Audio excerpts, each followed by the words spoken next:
కుక్కల విద్యాసాగర్ అనేటటువంటి వ్యక్తి నుంచి దాదాపుగా 1,32,00,000 లాగేసింది ఈ కిలాడి లేడీ.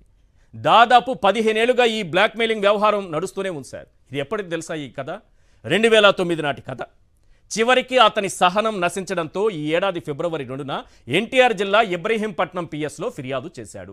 దీనిపై ఎఫ్ఐఆర్ కూడా నమోదు చేసినటువంటి పోలీసులు కోర్టు అనుమతితో కాదంబరి జత్వానితో పాటు మరికొందరు నిందితులను అరెస్టు చేశారు. తాను విద్యాసాగర్ను మోసం చేసినట్లు పోలీసుల విచారణలో కాదంబరి జత్వాని నిజం ఒప్పుకుంది. ఇది అసలు కథ. కానీ దీని చుట్టూ ఒక కల్పిత కథను అద్భుతంగా అల్లిన మన పచ్చ మీడియా ప్రతిరోజు వేడివేడిగా పరమాన్నం వండుతూనే ఉంది.